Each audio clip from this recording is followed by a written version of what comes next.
اگر میں اور آپ ان دونوں بیماریوں میں مبتلا ہیں تو سمجھ لیں کہ ہم اللہ والے پھر نہیں ہیں. پھر تلاش کریں کون ہیں وہ لوگ جن کے پاس یہ دو خوبیاں ہیں، خوف بھی نہیں، حزن بھی نہیں. خوف حزن کا لفظی ترجمہ کریں تو ترجمہ بنے گا غم نہیں، ٹینشن نہیں، فکر نہیں. لیکن خوف اور حزن میں فرق پچھلی دفعہ بھی میں نے عرض کیا تھا. خوف کہتے ہیں ظاہری طور پہ جیسے کوئی چیز مارنے لگے تو بندہ سہم جاتا ہے، اسے خوف کہیں گے. حزن کسے کہتے ہیں کہ سب نعمتیں موجود ہیں، دل پھر پریشان. تو اللہ والے وہ ہیں کہ جو نہ کسی ڈراوے سے ڈرے اور نہ ان کا دل پریشان ہو.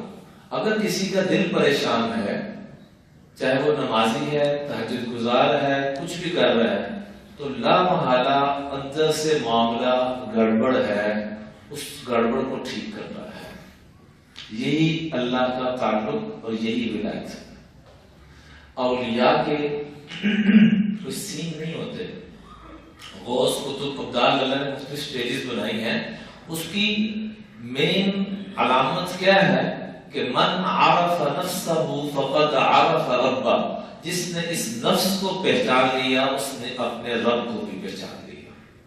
جس نے اس نفس کی بیماریوں کو نہیں پہچانا اس نے رب کو بھی نہیں پہچانا.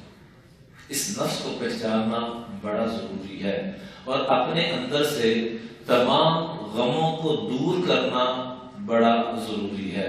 ہم کسی سے نہ ڈر رہے ہوں. ایاک نعبد و ایاک نستعین. عبادت کرنی ہے تو اللہ کی اور مدد مانگنی ہے تو اللہ سے اور ڈرنا ہے تو اللہ سے. کسی سے نہ ڈریں.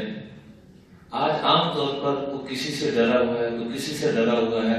اس کا مطلب ہے کہ اس کا تعلق اللہ سے صحیح معنوں میں نہیں ہے.